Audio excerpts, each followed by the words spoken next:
and get their own message out there so that people, if they're interested in doing genuine research, they've got something there to draw on. Ricky, I was just going to come back to one thing, because you posed a question about various types of trans identities. And one of the things I'm really particularly uncomfortable with is the way that people try to police trans communities, and we end up with the Transers and Now Brigade, and we've heard references to hierarchies, and I was certainly aware of it in the 1990s. And even more recently. Certainly, the position I would take on that is, we are who we choose to identify as, or how we feel we identify as, if I'm going to be more accurate. And it's not for me to say that somebody is or isn't trans, that's not my role. And I have to stop taking the position that somehow somebody who chooses to express their gender identity slightly differently to me, I have to stop taking the position that somehow what they do in any way affects me, and it has any bearing on how people judge me as well. It's completely different. It's completely different. We are who we are, individual people, and just because somebody else chooses to express themselves in one particular way or not, has no bearing on what I do or who I am. I was going to ask, one of the reasons that I wanted to set up this event today is because GALHA, like many organisations, we call ourselves an LGBT organisation, just really out of matter of course, but we kind of looked at ourselves and said, are we really doing anything for the T? And that's why I wanted to do this today. But what I wanted to ask you guys is, do you want all these organisations to include the T? Is that a good thing? Obviously, it will be different for everyone. But do you like being associated with the LGB? Is that a good thing, or do you think? Please. I'm going to be slightly confrontational here. Hey ho, I can be. There are too many organisations I've come across which are LGB and they will tag a T on because they feel they're obliged to do so.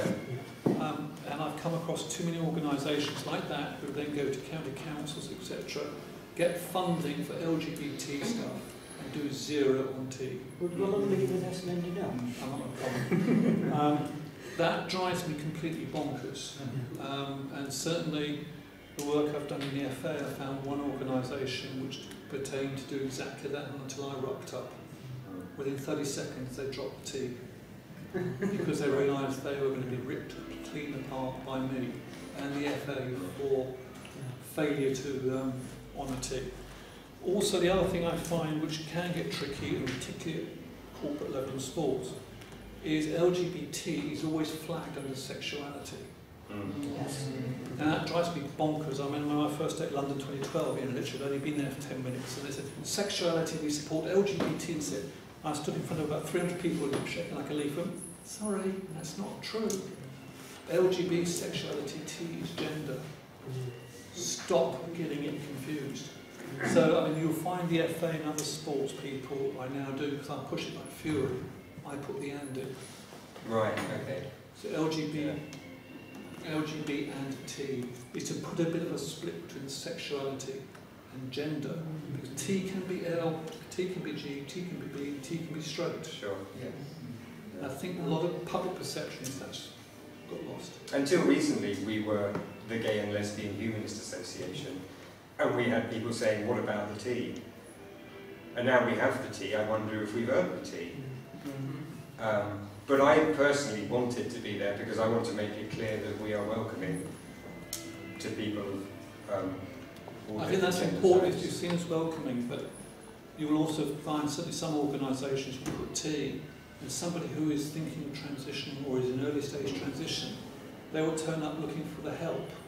Sure. And they will just get either at worst crap or B just stonewalled out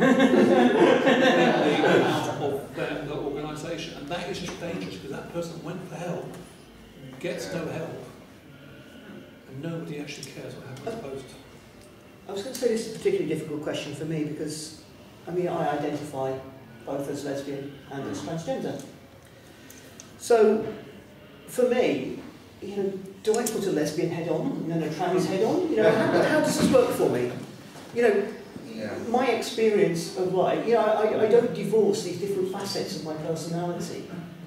I have understandings, you know, of how people, of human experiences of, for example, transphobia or homophobia, because of where I'm coming from. I've worked with, I've led organisations which are LGBT, but that probably, you know, because it sits very easily with where I'm actually at. And so I don't actually find it particularly difficult. But there again, I can see arguments that perhaps we should be working alongside organisations that operate in the field of mental health, for example. Because a lot of our services that we actually receive are delivered under the auspices of mental health trusts. So there are arguments there, and given the high incidence of mental health issues within our community, then there is a logical progression there, I would say. Sure. Obviously, we're a humanist organisation, and not all of the panel, or maybe none of them, are humanists. I know certainly some are not. We find, I think, that we have a lot of different roles that we play, particularly now that we're part of the British Humanist Association, which is much larger. But one of the things that we have done is provide a place that there's a lot of religious social groups where the family and the social group in which people have grown up in is dominated by the religious views, which can make it very difficult if you're growing up identifying as being anywhere within the LGBT spectrum. And we provide a place where you can come and you know, you can talk to people and fit in, and that certainly I've found that happen here. Just was wondering, with your experience, how have you found things with the religious institutes? How is it moving? What direction? I'm not asking specifically, is it negative? I mean, we can see there's lots of negativity that comes out of some religious organisations, but there's also some positives that must be coming out as well. But how are you finding things moving? Is it getting better? Worse? Are we getting anywhere? I can say that I gave a story, just told my experiences to a whole bunch of Anglicans, and one of them actually started crying, and they stood in a row and all wanted to shake my hand afterwards. And yeah, they're very open towards people that don't just fit into the two genders. So yeah, it's a very positive experience in my experiences. However, having said that, I was brought up in a Pentecostal household, and that was quite difficult. Coming out as a lesbian, I was told to leave the church, and I lost my mum for a little while in that too, until she left the church. And then coming out as trans was easy as anything, so it's quite confusing really, but it's okay to be transgender, but it's not okay to be a lesbian. So yeah, that was my experience. Yeah, I mean, just I expect we find people, they aren't just losing one or two people when they're living within a tight religious social structure, but they're losing everybody sometimes. Obviously, individual case is always different. Some families very open, loving immediately, but you know, you find sometimes with the Muslim cultures, you'll find people who come to our meetings who I've talked to, you know, have lost everybody straight away. So it's interesting. I think the issue of religion is quite an interesting one. I mean, I've had some fun with it. Typical me, I just, you know, if you can have a bit of fun, have a go for it. But when I looked at transition, I went to see my local CUV vicar, female. She basically slammed the door in my face. Don't darken our door, don't darken our village, get the hell out of here. And that's basically what happened. I met her, coincidentally, about a month ago, less than a month ago, 3 weeks ago. And I thought, well, I can get you. So I'm probably going to hell now. A CV vicar. I said, how would you react to me now? And I literally, a few days earlier, had the corrective surgery. And I got a brand new birth certificate last year as well. And I just thought, right, trot that one. Because in her eyes now, I'm completely female. There's nothing she can do to stop me. And I said, oh, by the way, my boyfriend and I think you're getting married in the church. Which I haven't got, hey-ho. And it was a fantastic reaction because she just went completely white, completely ushered. And I just walked off for it. So, but I think religion, certainly some parts of religion, just reflect society. Misunderstanding, lack of knowledge, don't know what to do, don't know what to say. I don't think it's necessarily religion except the high end of religion, but we all know what they like. There's a question at the back over there. I'd like to ask a question of Becky related to transphobia and lesbian feminists' attitudes particularly. Because obviously it's really easy for all of us to oppose transphobia and to identify it. I'd say also, just as it's easy to spot homophobia and say that that's a bad thing, but there are so many other more subtle forces at work against all of us, I guess. And although you picked out Julie Birchall there, you didn't mention anything about Julie Bindel, and I'm much more particularly interested in exploring those more grey areas, because just as Dominic touched on earlier, there are people who are trans who don't want to be identified as part of an LGBT community, partly because they just want to pass in their new gender, perhaps. And there are lots of gay men and lesbians, such as Julie Bindel particularly, who seem to have great difficulty with all sorts of things, but I'd like to see what they're saying. Thank you. I could say quite a lot on this subject, but I'll try not to because I'm conscious of the time. My personal campaigns began in January 2003, or was it 2004? I can't remember. When I read an article in The Guardian written by Julie Bindel, which related to a group of trans women who'd been evicted from a pub in Brighton, and ended with Julie Bindel concluding that you can have your bits chopped off, but it still won't make you a woman. And Julie Bindel does what Julie Bindel will. She will traduce transgender identity and represent it as being something that's anatomical, which it isn't.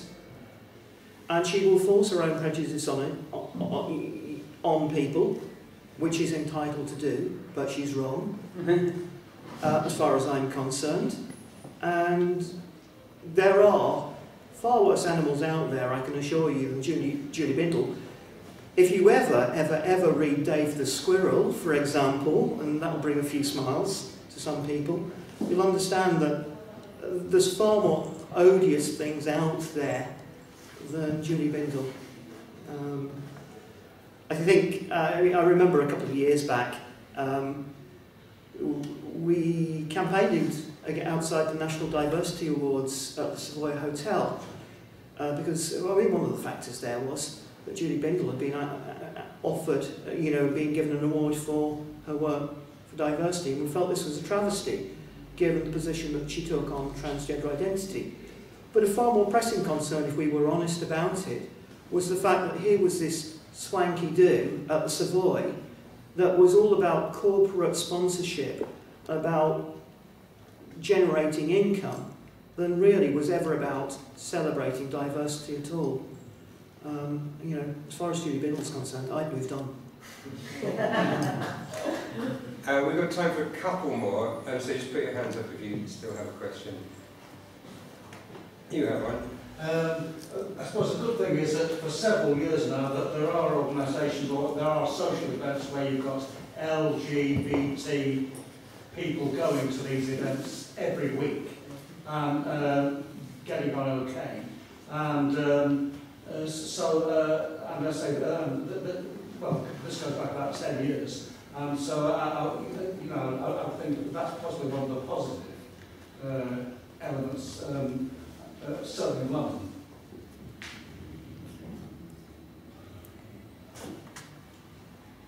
We agree on that? Yep. We agree on that. No problems? Down here in front.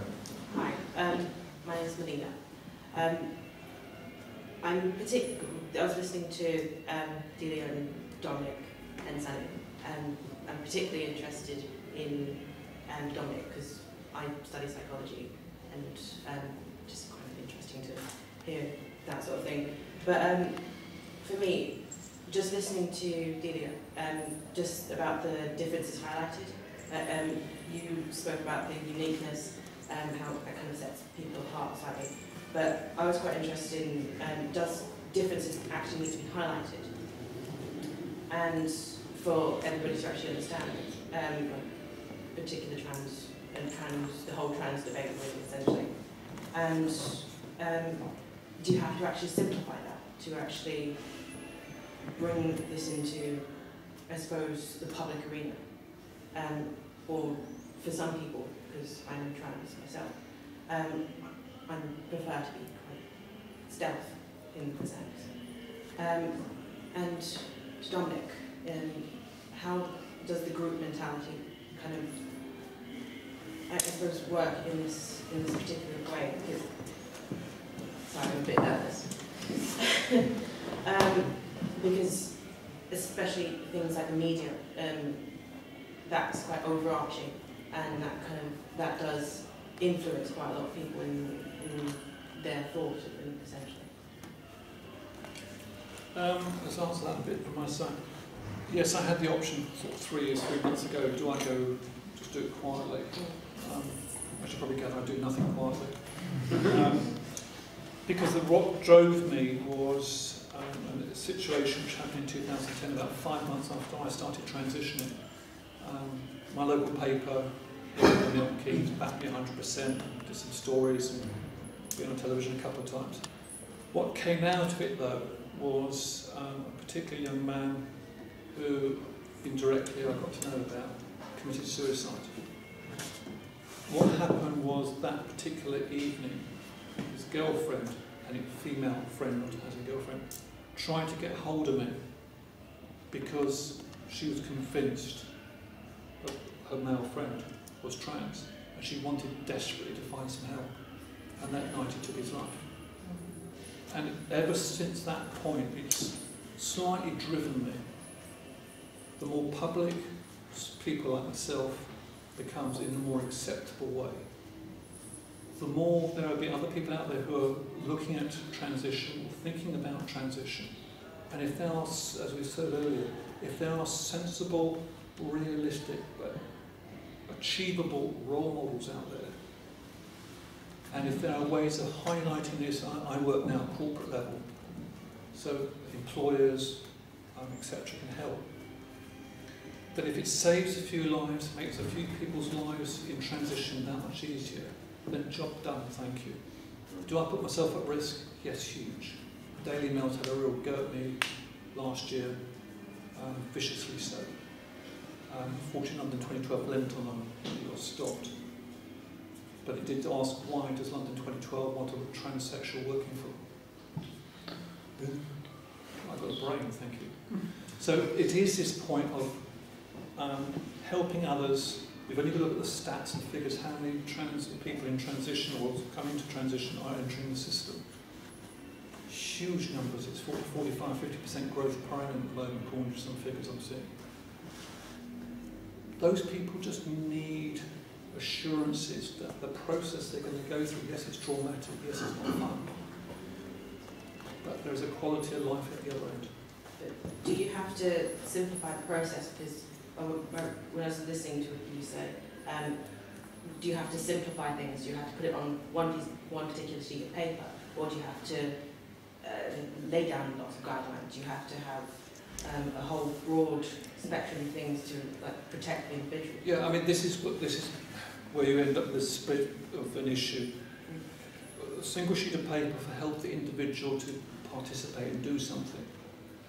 Unfortunately, because of the corporate world and the worries about being sued by this and sued by that, the corporates and sports people, particularly sports organisations, have these huge documents which just puts nothing but barriers up.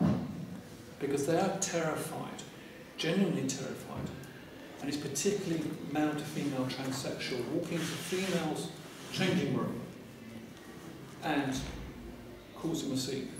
And the club have got to make sure that they're beyond reproach. And if they do that, then they've gone too far the other way.